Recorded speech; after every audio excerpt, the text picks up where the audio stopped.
The Interlopers by Saki. In a forest of mixed growth, somewhere on the eastern spurs of the Carpathians, a man stood one winter night watching and listening, as though he waited for some beast of the woods to come within the range of his vision, and, later, his rifle.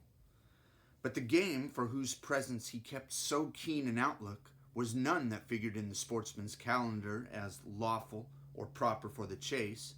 Ulrich von Gradwitz patrolled the dark forest in quest of a human enemy. The forest lands of Gradwitz were of wide extent and well stocked with game. The narrow strip of precipitous woodland that lay on its outskirt was not remarkable for the game it harbored or the shooting it offered, but it was the most jealously guarded of all its owner's territorial possessions. A famous lawsuit in the days of his grandfather had wrested it from the illegal possession of a neighboring family of petty landowners, and the dispossessed party had never acquiesced in the judgment of the courts. And a long series of poaching affrays and similar scandals had embittered the relations between the families for 3 generations. The neighbor feud had grown into a personal one since Ulrich had come to the head of his family, and if there was a man in the world whom he detested and wished ill to, it was Georg Znaim, the inheritor of the quarrel and the tireless game snatcher and raider of the disputed border forest. The feud might perhaps have died down or been compromised if the personal ill will of the two had not stood in the way. As boys, they had thirsted for one another's blood. As men, they prayed that misfortune might fall on the other. And this wind-scourged winter night, Ulrich had banded together his foresters to watch the dark forest, not in quest of a 4-footed quarry, but to keep a lookout for the prowling thieves whom he suspected of being afoot from across the land boundary. The roebuck, which usually kept in the sheltered hollows during the storm wind, were running like driven things tonight, and there was movement and unrest among the creatures that were wont to sleep through the dark hours. Assuredly, there was a disturbing element in the forest, and Ulrich could guess the quarter from whence it came. He strayed away by himself from the watchers whom he had placed in ambush on the crest of the hill, and wandered far down the deep slopes amid the wild tangle of undergrowth, peering through the tree trunks and listening through the whistling and swirling of the wind and the restless beating of the branches for sight and sound of the marauders. If only this wild night in this dark lone spot, he might come across Georg Znaim, man to man, with none to witness. That was the wish that was uppermost in his thoughts, and as he stepped around the trunk of a huge beech, he came face to face with the man he sought. The two enemies stood glaring at one another for a long, silent moment. Each had a rifle in his hand. Each had hate in his heart and murder uppermost in his mind. The chance had come to give full play to the passions of a lifetime, but a man who has been brought up under the code of a restraining civilization cannot easily nerve himself to shoot down his neighbor in cold blood and without a word spoken, except for an offense against his hearth and honor. And before the moment of hesitation had given way to action of a deed of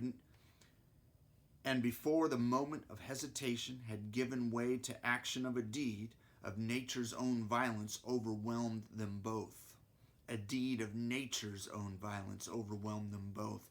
A fierce shriek of the storm had been answered by a splitting crash over their heads, and ere they could leap aside, a mass of falling beech tree had thundered down on them. Ulrich von Gradwitz found himself stretched on the ground, one arm numb beneath him and the other held almost helplessly in a tight tangle of forked branches, while both legs were pinned beneath the fallen mass.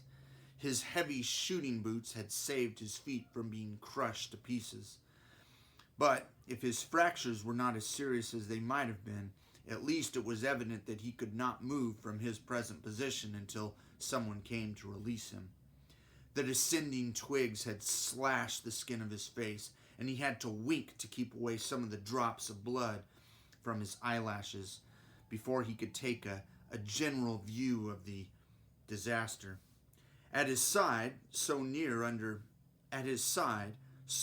that under ordinary circumstances he could almost have touched him, lay Georg's Naim, alive and struggling, but obviously as helplessly pinioned down as himself. All round them lay a thick strewn wreckage of splintered branches and broken twigs. Relief at being alive and exasperation at his captive plight brought a strange medley of pious thank offerings and sharp curses to Ulrich's lips. Georg, who was nearly blinded with the blood that trickled across his eyes, stopped his struggling for a moment to listen, then gave a short, snarling laugh. "So, you're not killed as you ought to be, but you're caught anyway," he cried. "Caught fast. Oh, what a jest.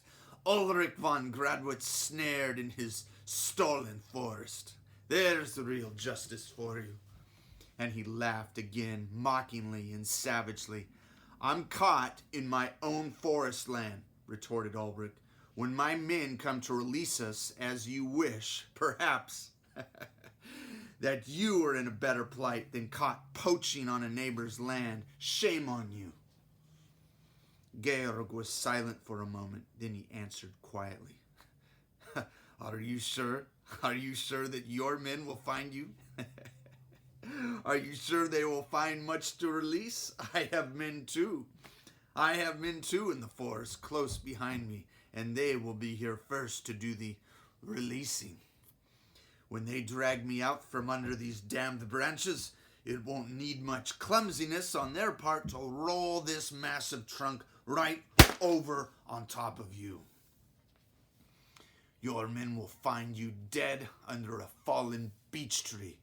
For form's sake, I shall send my condolences to your family." "It is a useful hint," said Ulrich fiercely. "My men had orders to follow in 10 minutes' time, 7 of which must have gone by already. And when they get me out, I will remember the hint. Only, as you will have met your death by poaching on my lands, I don't think I can decently send you any message of condolences to your family." "Good," snarled Georg. "Good.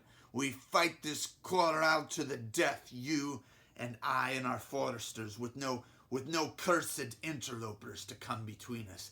Death and damnation to you, Ulrich von Gradwitz." "The same to you, Georg's Naim, forest thief, game snatcher." Both men spoke with bitterness, the bitterness of possible defeat before them, for each knew that it might be long before his men would seek him out or find him. It was a bare matter of chance which party would arrive first on the scene. Both had now given up the useless struggle to free themselves from the mass of wood that held them down. Ulrich limited his endeavors to an effort to bring one of his partially free arms near enough to his outer coat pocket to draw out his wine flask. Even when he had accomplished this operation, it was long before he could manage unscrewing the stopper or getting any of the liquid down his throat. But what a heaven-sent draught it seemed. It was an open winter, and little snow had fallen as yet. Hence the captive suffered less from the cold than might have been the case at that season of the year. Nevertheless, the wine was warming and reviving to the wounded man, and he looked across with something like a throb of pity to where his enemy lay, just keeping the groans of pain and weariness from crossing his lips. Could you reach this flask if I threw it over to you?" asked Ulrich suddenly. There's good wine in it, and one may as well be comfortable as one can. Let us drink, even if tonight one of us dies. No, I can scarcely see anything. There is too much blood caked around my eyes, said Georg. And in any case, I don't drink wine with an enemy. Ulrich was silent for a few minutes and lay listening to the weary screeching of the wind. An idea was slowly forming and growing in his brain, an idea that gained strength every time he looked across the man who was fighting so grimly against pain and exhaustion. In the pain and languor that Ulrich himself was feeling, the old fierce hatred seemed to be dying down. Neighbor, he said presently, do as you please if your men come first. It was a fair compact, but as for me, I've changed my mind. If my men are here first, if my men are the first to come, you shall be the first to be helped, as though you were my guest. We have quarreled like devils our whole lives over this stupid strip of forest where the trees can't even seem to stand upright in a breath of wind. Lying here tonight thinking, I've come to think we've been rather fools. There are better things in life than getting the better of a boundary dispute. Neighbor, if you will help me to bury this old quarrel, I will ask you to be my friend. Georg Znaim was silent for so long that Ulrich thought perhaps he had fainted with the pain of his injuries. Then he spoke slowly and in jerks.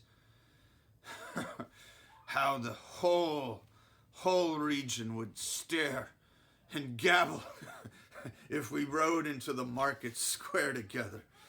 No one living can remember seeing a Znaim and a von Gradwitz talking to one another in friendship. And what peace there would be among the forester folks if we ended our feud tonight, and if we chose to make peace among our people. There is none other to interfere. No interlopers from outside. You would come and keep the Sylvester night beneath my roof, and I would come and feast on some high day at your castle.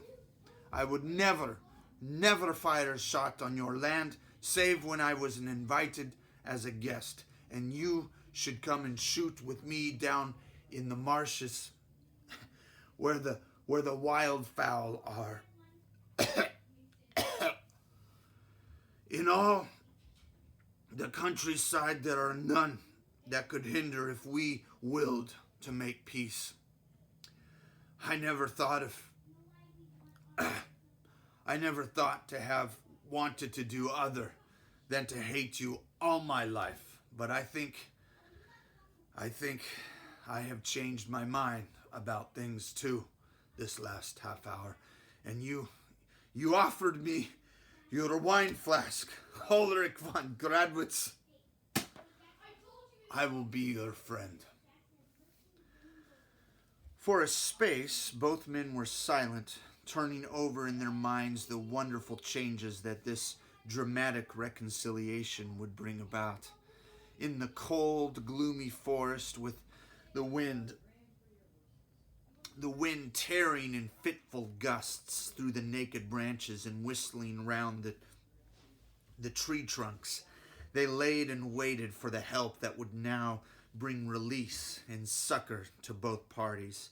And each prayed a private prayer that his men might be the first to arrive, so that he might be the first to show honorable attention to the enemy that had become his friend.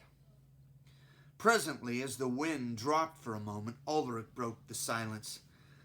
"Let's shout for help," he said. "In this lull, our voices may carry a little way." They won't carry far enough through the trees and undergrowth," said Georg.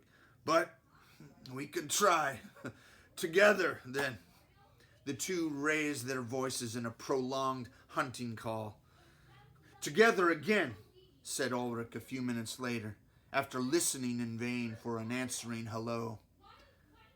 I heard something that time, I think, said Ulrich. I heard nothing but the pestilential wind, said Georg hoarsely. There was silence again for some minutes, and then Ulrich gave a joyful cry. I can see figures coming through the wood. They are following in the way I came down along the hillside. Both men raised their voices as loud as they could shout. They hear us. They've stopped. Now they see us. They're running down the hill towards us, cried Ulrich. How many of them are there? Asked Georg. I can't see distinctly, said Ulrich. 9 or 10. They are yours, said Georg. I had only 7 with me. They are making all the speed they can, brave lads, said Ulrich gladly. Are they your men? Asked Georg. Are they your men? He repeated impatiently as Ulrich did not answer.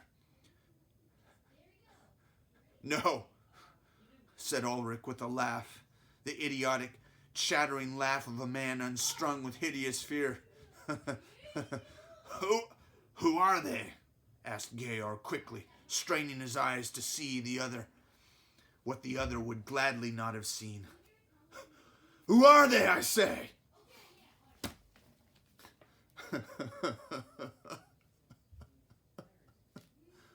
Wolves!